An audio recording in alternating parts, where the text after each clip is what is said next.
संकट चतुर्थी व्रत सुने पौराणिक कथा एवं सरल विधि। संकट चतुर्थी व्रत कथा। श्री गणेशाय नमः। एक समय की बात है कि विष्णु भगवान का विवाह लक्ष्मी जी के साथ निश्चित हो गया।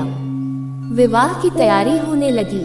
सभी देवताओं को निमंत्रण भेजे गए, परंतु गणेश जी को निमंत्रण नहीं दिया। कारण जो भी रहा हो, अब भगवान विष्णु की बारात जाने का समय आ गया।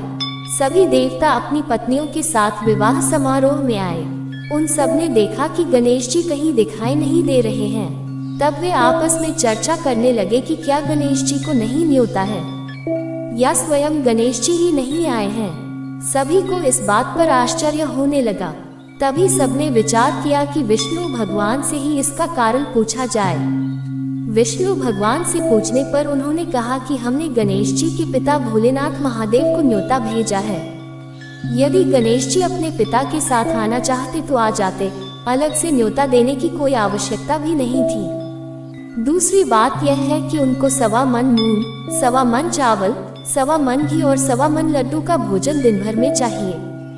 यदि गणेश जी नहीं आएंगे तो कोई बात नहीं, दूसरे के घर जाकर इतना सारा खाना पीना अच्छा भी नहीं लगता।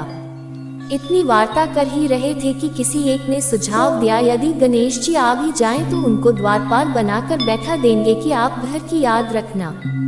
आप तो चूहे पर बैठकर धीरे धीरे चलोगे तो बारात से बहुत पीछे रह जाओगे। ये सुझाव भी सबको पसंद आ गया, तो विष्णु भगवान ने भी अपनी सहमति दे दी। होना क्या था कि इतने में गणेश जी वहां आ पहुंचे और उन्हें समझा बुझाकर घर की रखवाली करने बैठा दिया। बारात चल दी।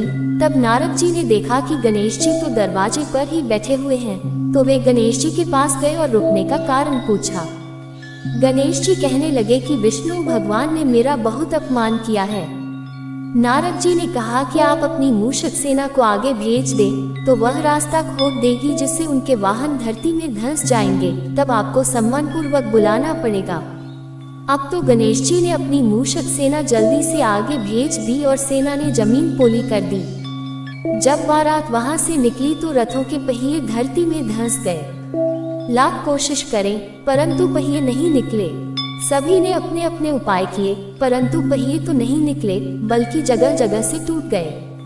किसी की समझ में नहीं आ रहा था कि अब क्या किया जाए।